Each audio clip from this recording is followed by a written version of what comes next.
Nkwanyiriza ku channel yaffe nate yenze kojja ntambise muto era nga olunaku olwaleero programu eno etandise ey'okubeera nga omuntu antuukirira nampikiramu obuzibu bwe nenzija wano nembeera nga mbuteekawo ne tukyogerako ate ne tubeera nga tuwewa amagezi. Mulabe wange omulungi, nkusaba obeere nga ompuliriza olabe kiki nkuleetedde olunaku olwaleero. Kuwenna wenna n'abeera afunye obudde, wuliriza ojja kufunamu ekyokuyiga, ojja kuvaawo ng'ofunyemu ekyokuyiga ate obeere nga otuwa ku magezi wansi awo mu comment section.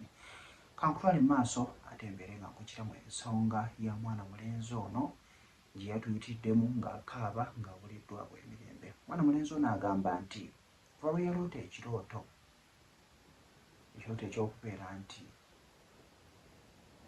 alabikira mu katambi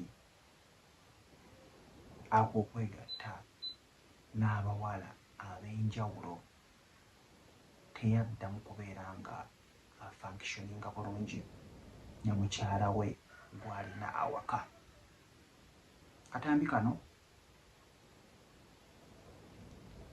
bw'anyumya alaga nti buli kimu baakikolanga, n'ava ku ono n'adda ku oli, n'ava ku ono n'adda ku oli, era agamba nti mu wet-dream eyo yagenda okuzuukuka nga empale etobye, ekitegeeza nti yali alaga nti atuuse ku ntikko ate nga bwe yeebaka naye atuuka ku ntikko.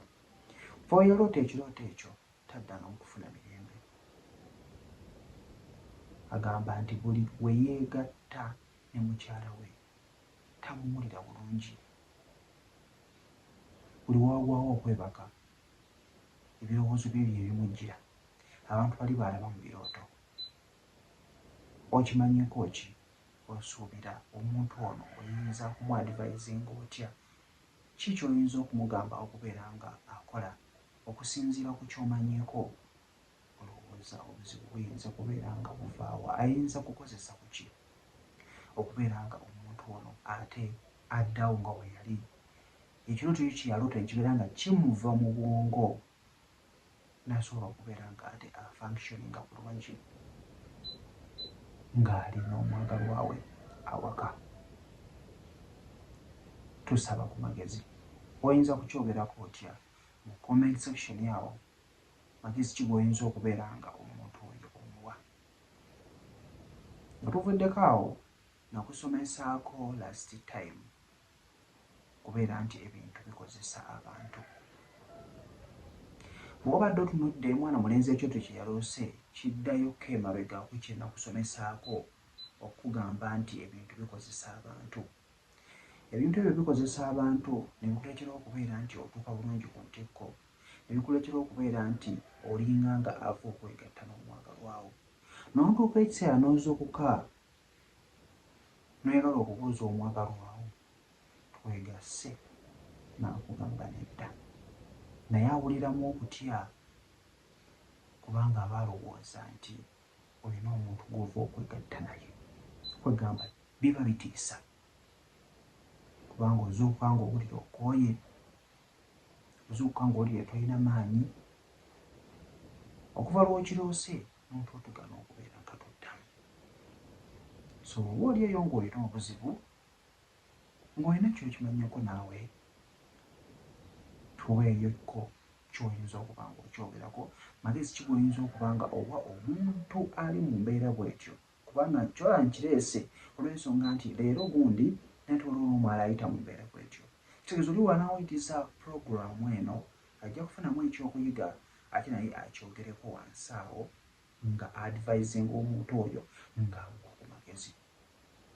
Nakulagira last time nti okwata empale yo ey'omunda osooka n'ogyambalamu, manyigashuwa nti empale eyo gyambaddemu tugeza okuva ku makya pakuba obudde nga bw'ekiro ogenda obakweba okomyewo okuva ku mulimu. Kwata empale eyo obeere ng'ogijjamu, obeere ng'ogisoozeka mu kamooli. Mulimu agamba nti talina bumooli, osobola okugiteeka mu nsonda, mu nsonda ey'omu ddiiro lyo. oba ey'omu kisenge kyo wonna wobeera osobodde wonna wolaba nti wano walina okubeerawo akamooli naye kansobole okubeera ng'empale nokola ki ngisonsekayo oba ngiteeka mu nsonda ey'omu nnyumba.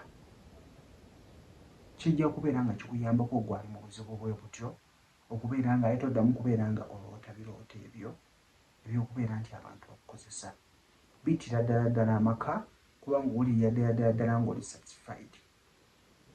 Nowerabira munno bw'otyo mpola kojja ntambye ssemuto program bwetyo bwewedde wabala okubeera nga obuweereza nkusaba obeere ng'osubscribinga obeere ng'osharinga gwe wa mukwano gwo tusobole okubeera nga tuwa omuntu ali mu buzibu bwe buti amagezi. Mubeere bulungi, mbaagala nnyo.